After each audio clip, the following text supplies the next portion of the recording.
गणपती अप्पा मोरया भावनो, आपण आज आते डायरेक्ट मुद्दे पे। दिवाळी निमित्त आपल्याला 10 दिवस कॉलेजला सुट्ट्या होत्या। मग काय म्हटलं चला 10 दिवस आपण नवीन काहीतरी उपक्रम करू। मग काय अंक किल्ल्यावर जायचं। लक्ष्मी पूजनसाठी शेतातली फुले पण होऊन गेली तयार आणि हम किधर भी गए अंग टाइमच्या सोबतच। इकडे या रस्त्याला मुंग्या सारख्या गाड्या चालू राहतात आणि यांची पण तयारी हो गई वाटतं पूर्ण गोदाडे बिदाडे ट्रॅक्टर मध्ये धुणं। मग काय अजून आपल्यापासून अंक किल्ला 4 किलोमीटर होता। मोकळा रस्ता असल्यामुळे आपण गाडीचा स्पीड जरा वाढून दिली। इकडे या चौघांचं लपाछापी खेळायचं काम चालू वाटतं। दिवसेंदिवस शेतकरी चांगला प्रगतशील होत चाललाय। ड्रिपर कांदे भरायचं काम चालू आहे। गायचं पावडू काय या भाऊला आवराना भाऊला ओढून घेऊन चाललंय। मित्रांनो पैसे देऊन पण नाही मिळणारी गोष्ट म्हणजे ते आपल्याला लहानपण। मग काय मित्रांनो पोहोचला अंक किल्ल्याला आणि 4 वाजून 5 मिनिटं झालं। किल्ला चढताच आपल्याला आजी बाबा दिसून गेले। आजी संगमनेर आले चढशाल केवढा किल्ला किल्ला वरती चालले ना। पण अंक किल्ल्याला खूप दिवसानंतर आलेलो होतो। किल्ला चढण्यामध्ये एक वेगळीच एनर्जी आहे। त्याच्यात आपलं एक पाऊल पडतं तर आपल्या बरोबरच 4 पाऊल पडत्या। कुठले पुणे मित्रांनो आपण पहिले अंक किल्ल्यावर प्रत्येक आठवड्याच्या रविवारी यायचो आणि अंगठ्याचा डोंगर सुद्धा धुक्याने चांगलाच झाकून टाकलेला। खूप दिवसानंतर आल्यामुळे आपल्याला चांगला दम लागून गेला। त्याच्यात आपल्याला शेवटपर्यंत आपल्या भाऊ काही दिसला बघतो तो इकडे येऊन भाऊ निवांत बसलेला होता आणि आपल्याला एकदम जबरदस्त दम लावून घेतो। आपण पण 24 मिनिटात आलो। मग काय किल्ल्यावर अगस्ती महाराज यांचं मंदिर आहे त्याचं पण दर्शन घेऊन टाकलं आणि समोरच बजरंगबली यांचं मंदिर आहे त्यांचं पण दर्शन घेऊन टाकलं। मग काय खालून चालली होती आपली तपोवन एक्सप्रेस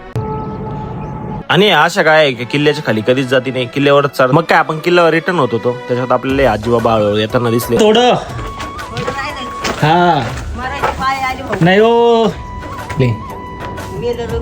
नाही हो आज जास्त कस काय इतक्या म्हाताऱ्या वयात आजीच्या किल्ला चढण्याची एक जोश वेगळाच होता। बोला छत्रपती शिवाजी महाराज की जय। टंक किल्ल्यावर पण भरपूर लोक जातात। कुठून आले हा जळगाव अच्छा। आणि मित्रांनो किल्ल्यावर पण होऊन गेली तयारी पूर्ण। किल्ल्यावर पण पणत्या लावण्याचं काम पूर्ण झालं। मग काय पोहोचतो होतं आपल्याला परफेक्ट 1 तास लागले होतं खाली यायला। मग काय खाली अंकाई गावात पण रोडचं काम चालू वाटतं नवीन। ये क्या कर रहे हैं काम कर तेरे बाप की बारात जाने वाली इस रोड पे इकडे मेंढ्याचं झालंय पोटभर चरून चाललंय त्यांच्या घरी आणि इकडे कोणीच थांबायला तयार नाही। प्रत्येकाला घरी जायची झालेली गाई आणि जास्त गायची ना आता असं होऊन जातं मित्रांनो। बघा दिली रोडच्या खाली इकडे बाबा बसले भिंतीच्या लय काढाला। बघता दिवसेंदिवस आपलं वजन व्हायला लागलंय लय। मित्रांनो भेटूया पुढील भागात।